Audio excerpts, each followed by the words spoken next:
rest of my life. I wanna spend every night doing whatever you like.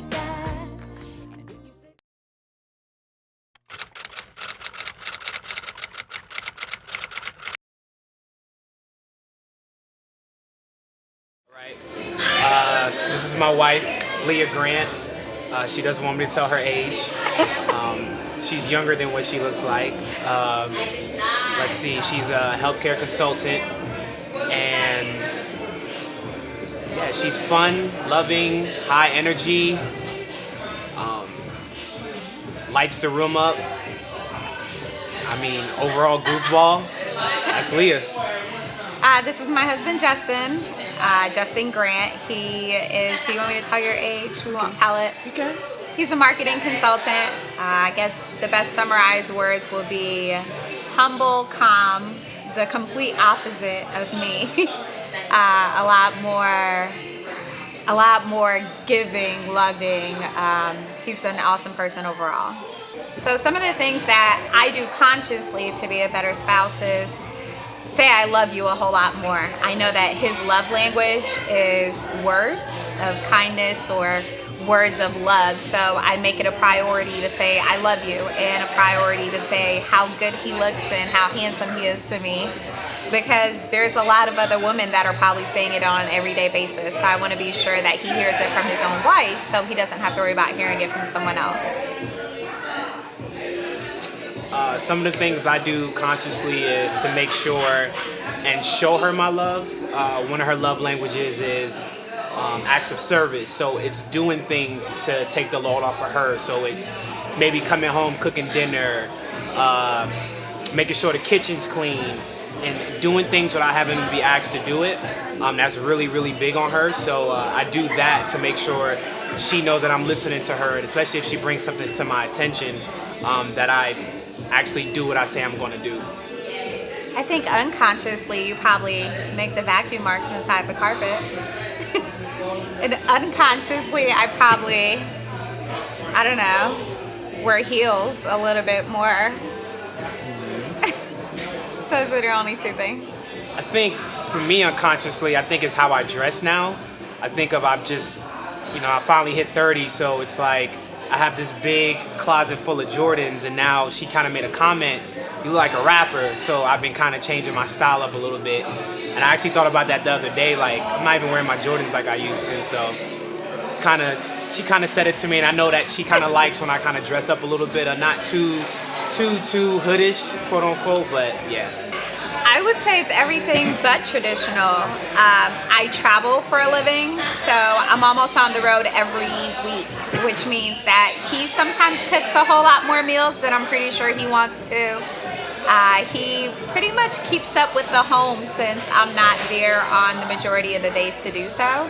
So I think a traditional marriage is more of like the wife always cooking and cleaning, and I definitely cook and clean, but he has to do it a lot more on the week since I'm not there.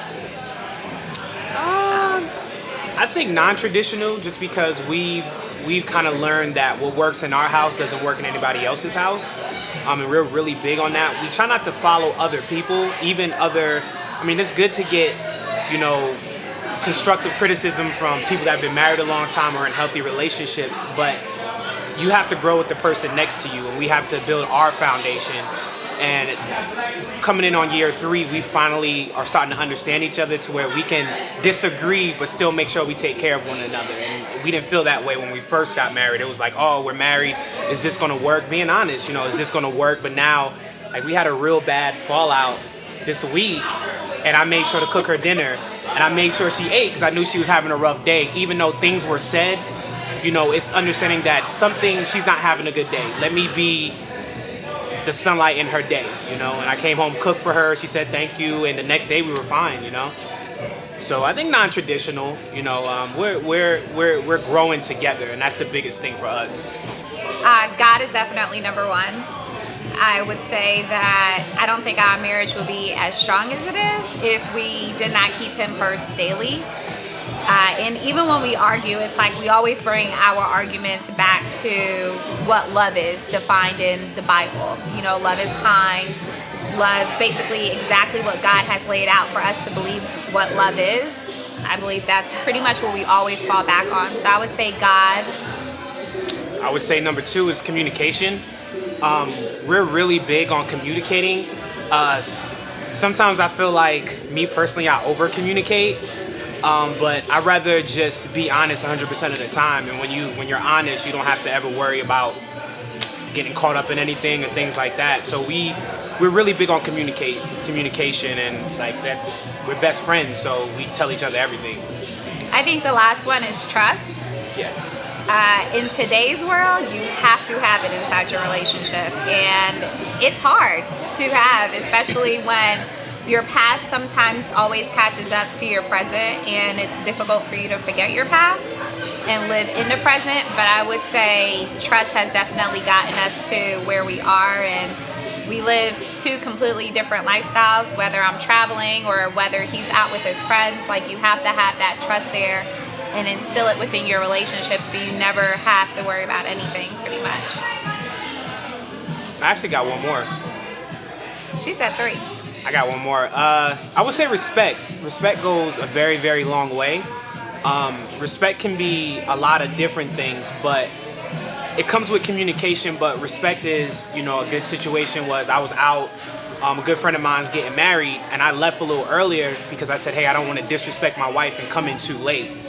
Little things like that, I think respect goes a very, very long way. And we're big on that. Like, we try not to do things out of disrespect for one another, and that'll stop you from being in a lot of situations you don't even want to be in. I've learned to, if I go out with my boys, I drive my own car, different things, but, just putting that respect out there. And once you put that out there, people are forced to respect that. So a lot of my friends and her friends don't even come to us with putting us in any type of situations, because they know the respect level is all the way up here for ourselves, number 1, and then for our spouse, because I'm a representation of her and vice versa. So what made me choose Leah, I would say, I knew after the first week of knowing her. I actually told, now it's her close friend, but she was really like a big sister to me. I told her she was the one.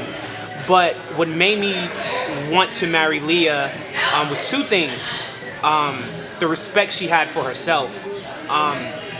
Living in a day where people look for attention on social media, I didn't see that with her. She was just always a stand-up woman. Her morals, her faith, who she is as a woman made me attracted to her. She wouldn't kiss me for like 3 months, and I'm like, yo, like, dang, you know what I'm saying? And it's just that made me want to get to know her more and more and more.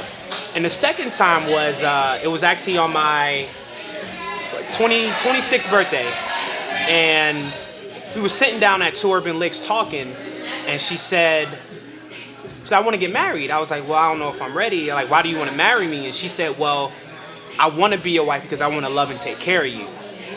And it just kind of stopped me in my tracks, because I'm like, I will be a fool not to be with someone that wants to be by my side, that wants to help me grow, that wants to be a part of my future and openly want to love me, and that was, I lost my parents in college, so that was big to me, and like hearing that from her, that was it for me. I was like, you know what, I'll be a fool, she's beautiful, and we're building a great life together. So it was our housewarming, and then only 3 people knew at the housewarming, and I proposed to her, and she said yeah. So I would say his unconditional love. It was the little things when we first got together. I can be the hangriest woman in the world and just be irritated, and he would do the littlest things to come cheer me up. I remember when we first started dating, I can't remember what I was mad about, but it was something very petty, and I was like, leave me alone. I'm gonna go to McDonald's and get myself a McFlurry. Just leave me alone.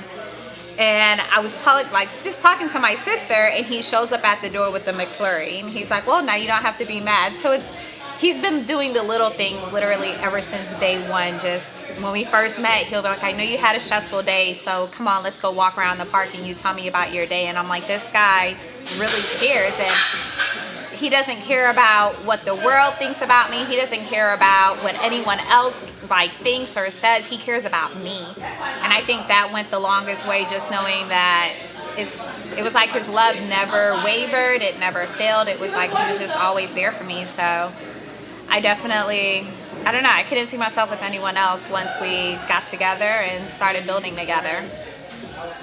I think our stay together moment I'm not embarrassed because it is what it is. My past life kind of caught up with me. A young lady tried to say that, you know, her child looks like me and the child was mine. Young lady approached me about it.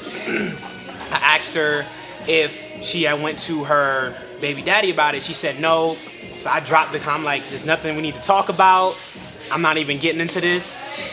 So I never told Leah because, again, I didn't want to bring drama into our world. Long story short, the young lady goes and messages my wife. So my wife knew for about 3 weeks. She approaches me about it. We had a real bad, I want to say fallout, but it was hard because it was one of those situations where she felt like she didn't have an input because we're married. Like, we've already established that. We've been, over 2 years married at that point. So everything we do together, and it's a situation where she can't be involved in. She can't have any say-so. So long story short, I had to play chess, not checkers. She was kind of mad at me at how I approached it, but was able to get the young lady to get the test done. Negative. But that went on for about 4 months, and that was a real tough time in our marriage.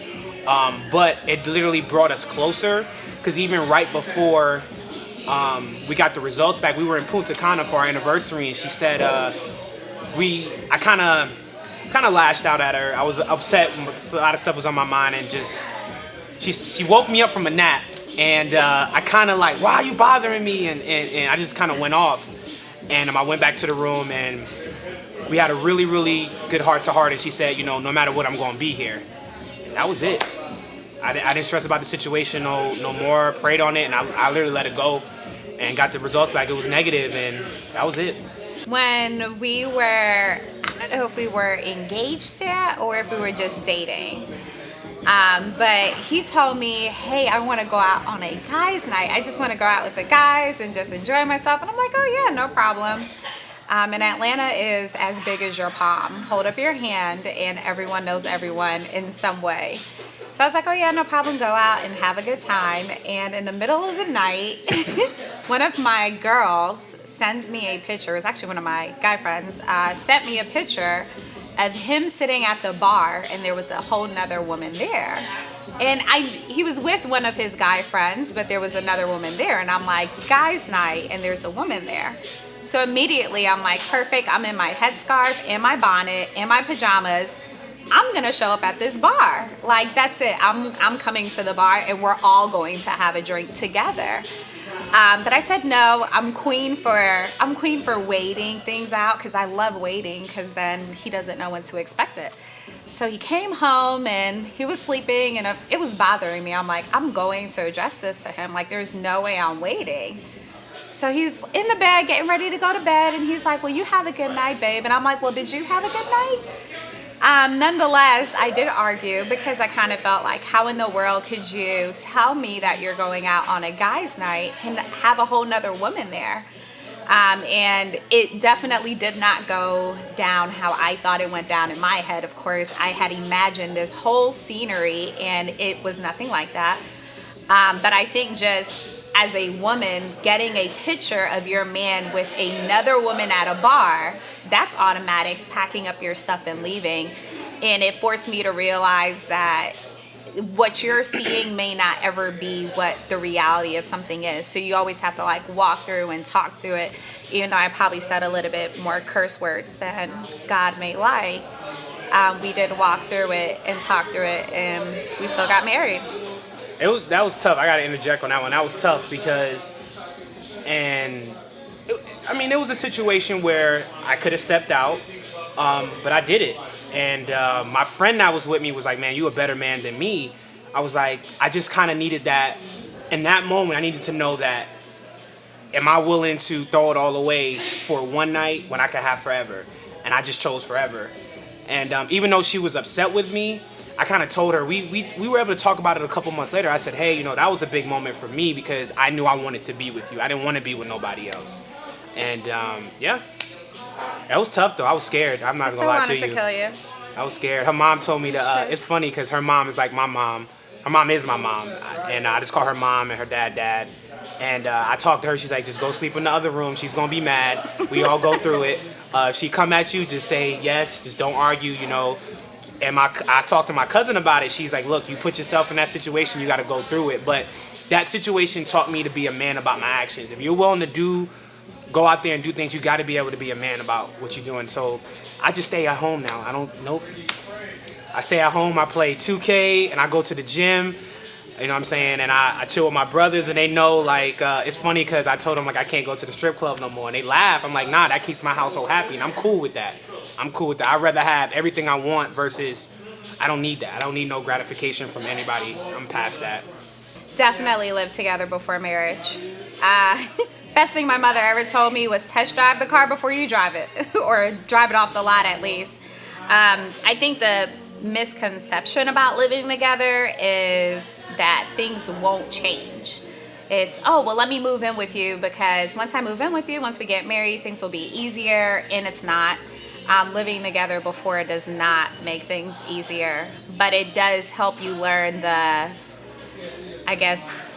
things that your spouse or your significant other may do that might get up underneath your skin. So it's better to know that on the front end versus on the back end, because that first year of marriage is tough. It's super tough. You're dealing with a communication change, you're dealing with a personal change, understanding that you're married and you're walking into a different time in your life. So I think dealing with the other little things like, gosh, he leaves the toilet seat up, or like just minor things, it's easier to just deal with that on the front end. So we did actually live together. We moved in pretty quickly. So I was like, you're not about to be sleeping over here all the time and not pay rent. Like, we're going to split this and put half and half together. But we did move in together. And I think that was probably one of the best decisions that we made. And it was one of those decisions where everyone around us told us no and told us that it was too quick and told us that we were crazy. And we just went out on a limb and was like, hey, if it works, it works. If it doesn't, it's a 2-bedroom apartment. You move into the other room and then move out after 3 months. Like, we had a full-on plan. But it's super helpful to live together before. I would encourage any couple to do it. I guess that's more of an old school idea of not living together before marriage. But it's 2018. Yeah. So For me, it was, I would say, yeah. I never lived with a woman, ever. This was like my first, I would say, like, I've had other relationships, but this one I knew was going to go the distance, so I went out on a limb as well. For me, it was, I remember the first time I came home from work, and I was like, yo, I'm going to go to the gym, I'm about to go hoop. And she went off me like, why are you going to the gym? Like, I haven't spent no time with you. And I'm like, I'm looking at her like, who is this woman? But I got to kind of know her.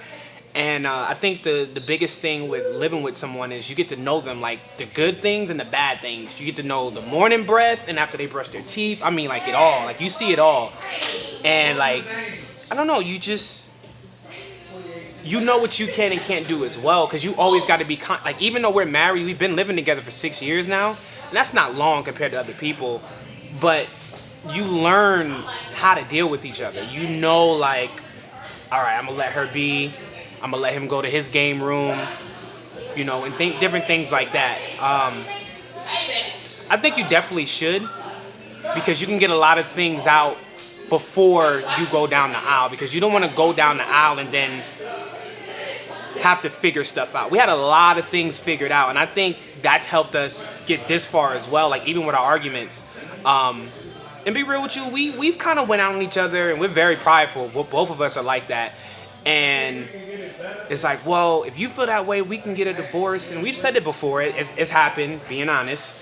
But now we're at the point now, we're like, man, don't ever say that to me. Like, yo, we'll get it right. I'll make sure you get something to eat. Chill out. Just take a breath, you know, and stuff like that. So, but us living together and going through those hard times, every time we've went through something harder, it's brought us close together so that when we do have a really bad disagreement, we just keep it moving. Because things are going to get said. Like, I've realized that. I understand, like, you can't take things back, but being a human being, you're going to say things you regret. It just happens. I'm not going to sit there playing fake the front. But when you love somebody, you can just brush it off. Like I said, we had a bad fallout this week, and I just made sure, I'm like, yo, something's off. I came home, I cooked for you. She chilled. She was good. I cleaned up the kitchen, no issues, and she was the happiest person next day. What?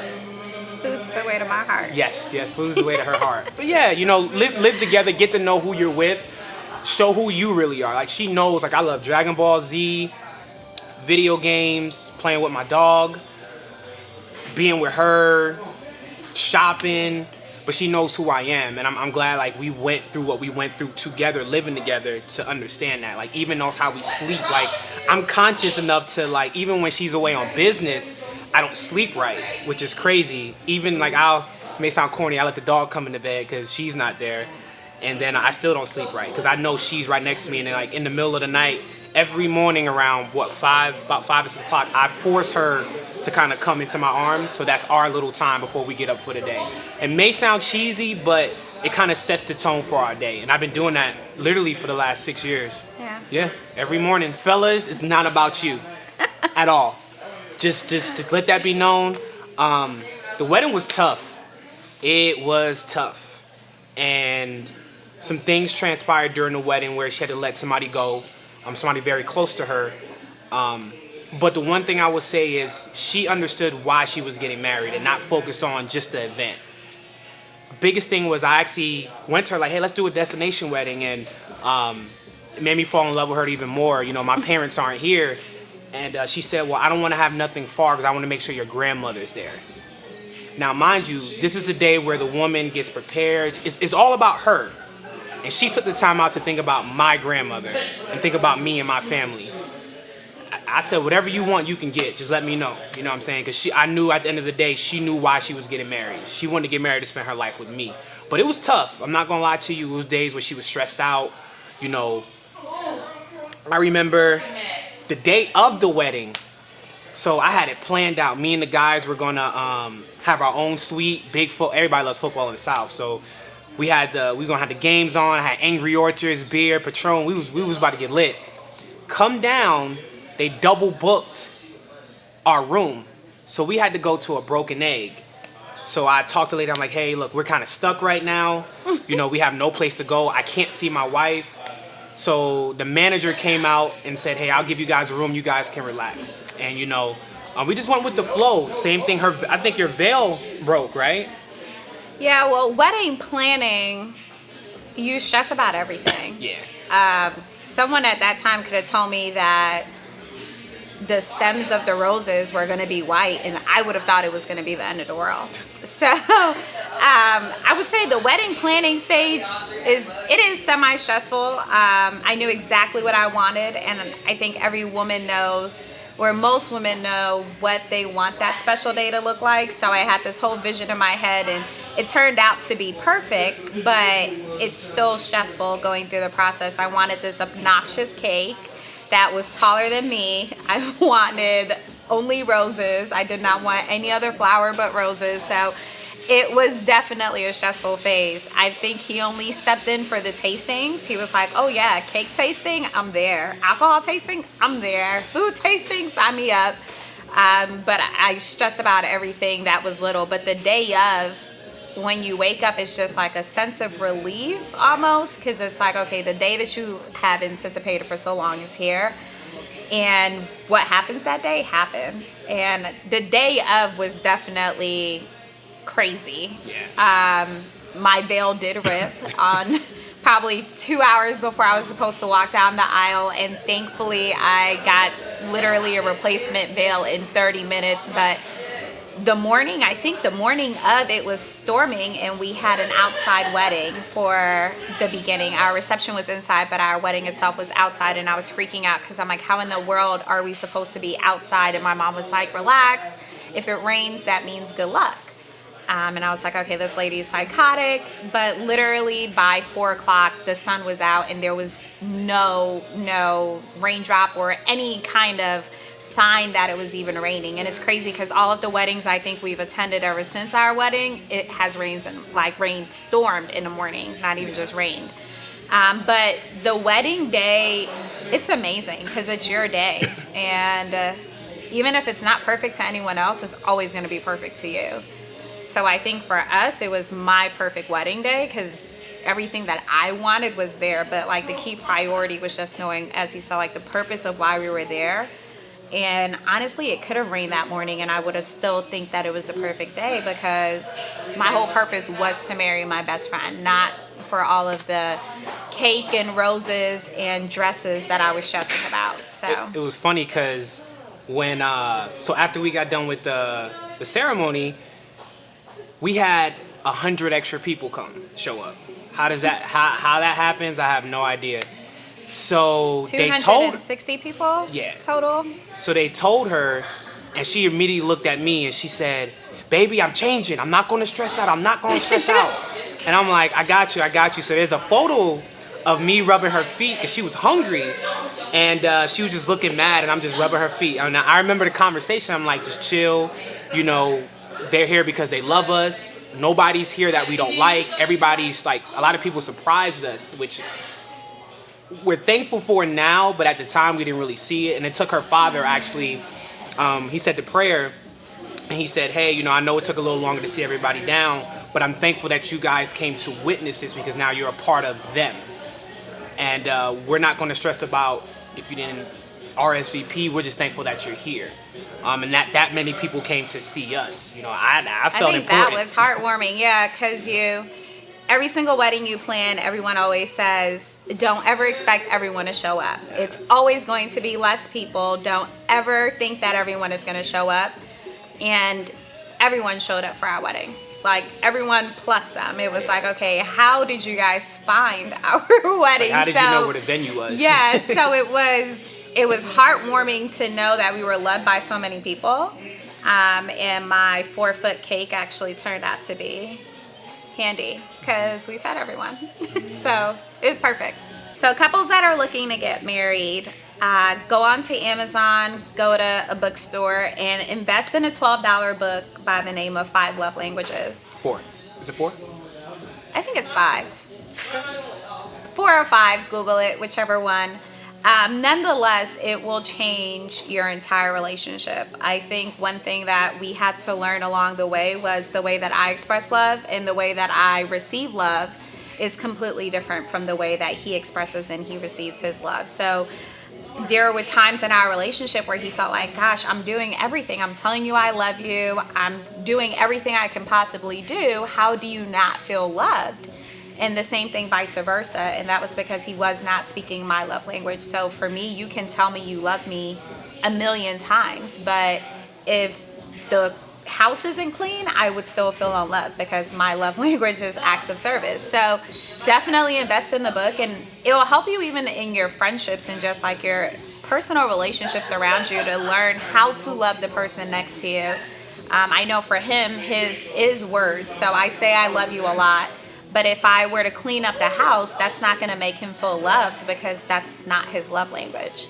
So definitely invest in a book, and understand that it's your life. It's no one else's. So live life for you. In today's world, we have so much social media. You have Snapchat, Twitter, Instagram. I don't even know if people still use Twitter, but Twitter, Instagram, Facebook, and it's almost like you're in constant competition with other relationships, especially around like Valentine's Day and Christmas, where it's like, gosh, this person has 3 kids and we're in our 3rd year of marriage and we don't have kids, or God, that husband bought that wife a car, or that wife bought that husband every single Jordan that's came out. It's always a competition, but shut off the outside world and literally live your relationship for you. That will change everything. You don't need to buy a house at any specific time. You don't need to buy a car.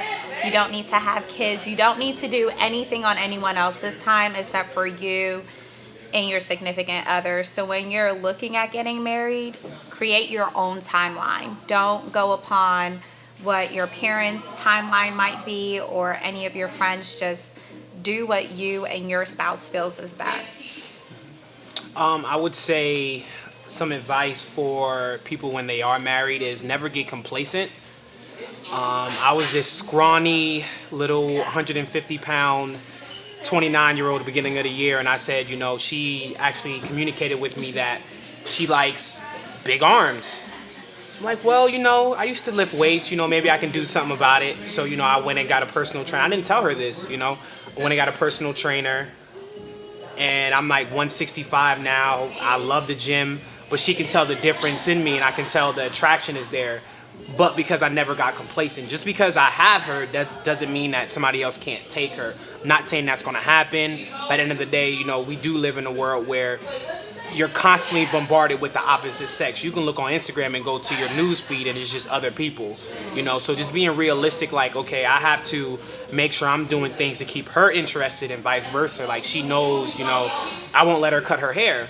She has beautiful long hair, and I'm like, I don't like short hair, but she won't do it just for me. I'm not say I won't rule over her, but she knows, like, I'm so attracted to her long hair. I like when she only puts on makeup, and she used to put on makeup to go to work, then on the weekends it was like, I'm just chilling.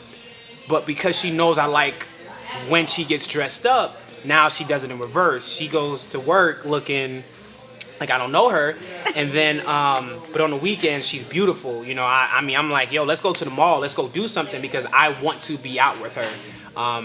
And just never get complacent and communicate, you know. It's tough. Communication's tough, especially when you're being vulnerable. Being vulnerable sucks. Like, another person knowing everything about you, your faults, the things you don't want people to know, like, they're gonna know. So you just have to be, I guess, communicate and be able to be vulnerable. The person you married, set that foundation. You've already set that foundation that you guys are going to take care of each other. So just do that. My grandmother told us, it's funny, she said it was a couple years ago, and we were leaving the house from Thanksgiving. She's like, all right, y'all be nice to each other. My grandma's real old and Southern, from Moncks Corner, South Carolina, and she was like, okay, you guys be nice to each other. And every so often we'll just say that to each other. Remember what grandma said, be nice to each other, because I promise you, you can get so caught up in how you feel about something that you don't want to hear what the other person has to say. And we go through that. Like, I don't want to paint this picture where we're not perfect, we don't argue. We'll go through a span of 6 months, we won't even argue. Then we might argue for 2 months straight. That just comes with marriage. But I would rather have her on a bad day than not have her at all. And that's just being truthful. So it's communication and being able to be vulnerable. You know, she knows things about me I don't want nobody to know, but I'd rather my best friend know that. And that's just being 100. That's it. That's all we got.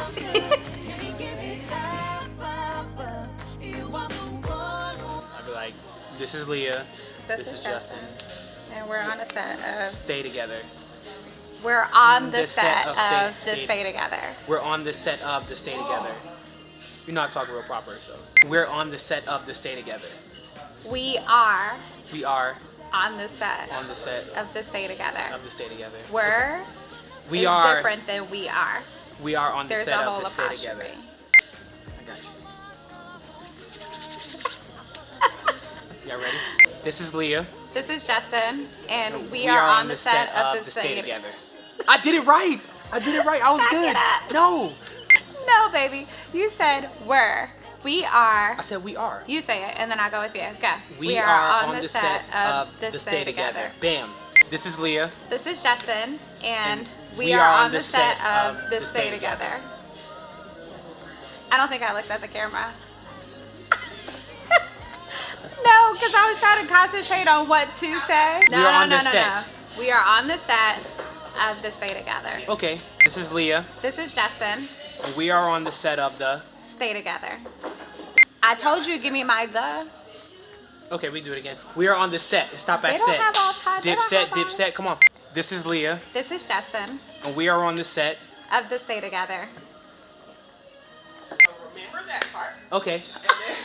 Oh, damn. I can Okay, say so- discussing how we got together. No. I'm already saying, you're saying, this is Leah, this is Justin, and we are on the set of the Stay Together, discussing how we Got together and stay together. and stay together.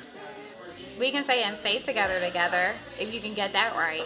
This is Leah. This is Justin And we are on the set. of the Stay Together, discussing how we Got together. and stay Stay together. I didn't look at the camera. It looks like I'm looking. Stay together Well- or stay? Stay. Stay. S-T-A-Y. Gotcha. Boom. Should I look at like the... The thing right there. Okay, because that's what I've been looking at. Okay. Well, then I did look at the camera, but we'll do it just to be on the safe side. This is Leah. This is Justin. And we are on the set. of the Stay Together, discussing how we Got together. and how we stay Stay together. Gotcha. Gotcha. We got this. We got it. You ready? All right. Okay. This is Leah. This is Justin. Oh, damn. Okay. I got you. My bad. My bad. All right. This is Leah. This is Justin And we are on the set. of the Stay Together, discussing how we Got together. and how we stay, Stay together. Bam. Thank you.